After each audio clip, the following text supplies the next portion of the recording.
We know how to remove people from the country who should not be here. President Biden's administration did that. This is where Democrats can't help themselves. Why do you always have to say the stupidest version of the argument? Why? Every day that goes by, the Chris Van Hollen, senator from Maryland, moron, decision to go down to El Salvador and hang out with a suspected MS-13 member looks worse and worse. The newest breaking news on that front is that the wife of this particular illegal immigrant, Kilmar Abrego Garcia, his wife, a woman named Jennifer Vasquez Sura, it turns out that she actually called the cops back in 2020, and there's audio of her doing so, pleading with a judge for protection from her husband in 2020. Seems like a delightful person to have in the country. Here's the tape. I have a lot of police reports, and I kept trying to get to the door basement to try to open the door, and then he pushed me. So then when I was able to go outside to get a phone, I called 911 from a disconnected phone. Now they took a long time to get to the house. It was probably 20, 30 minutes. So I saw a neighbor walking his dog, and I opened the door and I was like, help. And then when he heard me, he grabbed me from my hair and then he slapped me. And then the neighbor, he didn't know what to do. He didn't know what to react. I have pictures of the evidence, all the bruises, because even on Wednesday, he hit me around 3 in the morning. He would just wake up and hit me. And then last Saturday for my daughter's birthday party, before I went to my daughter's birthday party, he slapped me 3 times. And then last week I did call the police. My sister called the police because he hit me in front of my sister. Okay, so he sounds like a delightful person. So I'm glad that Democrats have decided to resonate to him. That apparently includes Democratic Representative Jamie Raskin, who was one of the impeachment leaders, you will recall, who says that actually Joe Biden was great at removing people who shouldn't be here, which is weird because this guy was still here. But in any case, he also adds that Abrego Garcia's knuckles did not show that he was Tren de Aragua, that he was MS-13. I don't understand the necessity for this from Democrats. If you want this guy, this person who seems really like a terrible person, to have due process, that is an argument that I think people across the aisle should agree with. Due process is, in fact, a necessary prerequisite of our functioning of law. If you want to make the case that he's actually a decent fellow and that everybody's misinterpreting it, this is where Democrats can't help themselves. Why do you always have to say the stupidest version of the argument? Why? Here's Jamie Raskin. We know how to remove people from the country who should not be here.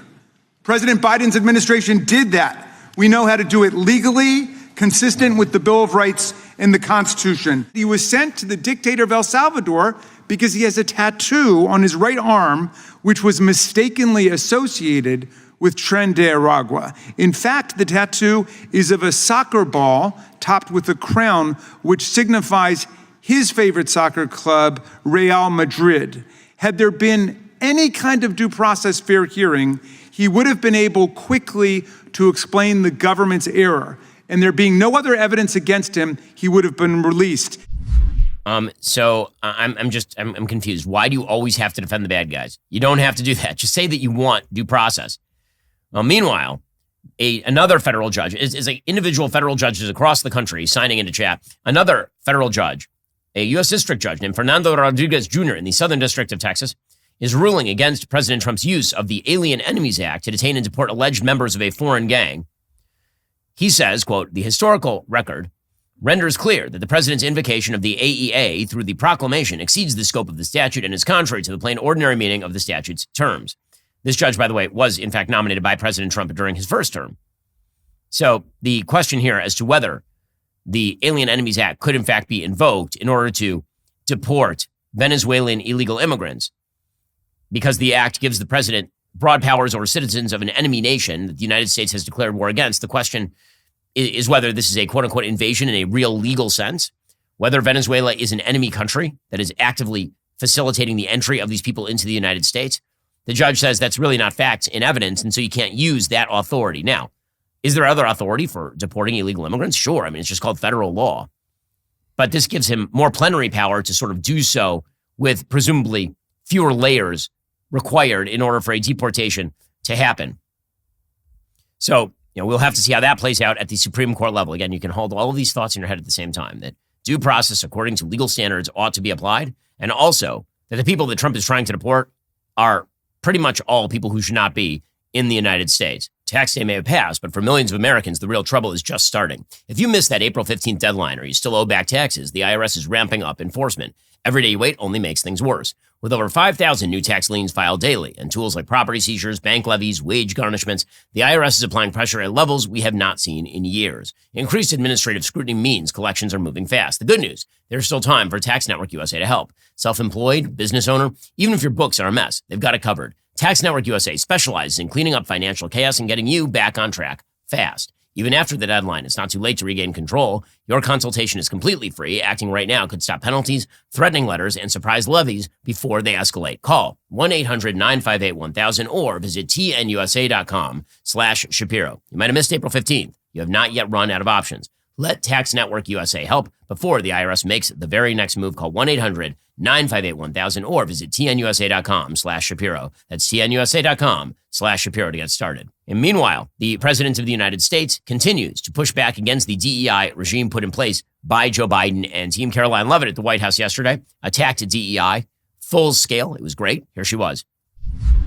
President Trump stood up for the Constitution's promise of colorblind equality before the law, so he terminated radical DEI preferencing and federal contracting and directed federal agencies to relentlessly combat private sector discrimination.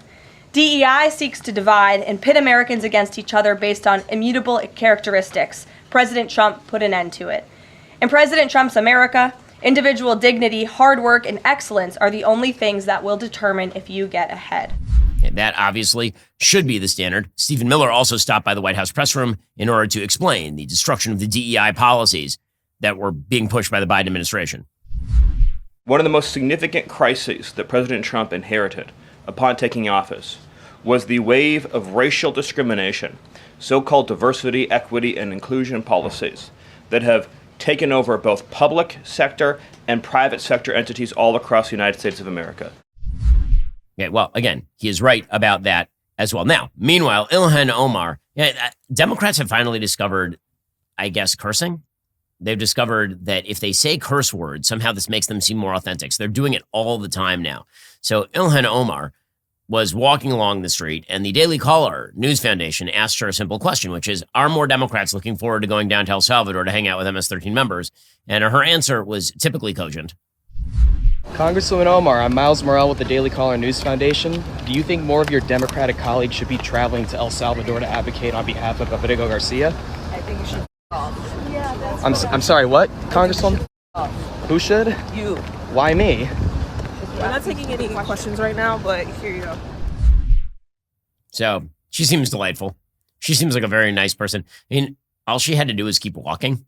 But instead, she decided, and I'm sure that there will be some sort of shirt talking about how she is a great feminist hero momentarily, because that's how this works, is that the more obnoxious you are, apparently, the more popular you become in Democratic circles. Well, that's all for now, folks. Don't forget to like, subscribe, and comment your thoughts down below. Be sure to check out all of the other great content on my channel. I'll see you here next time.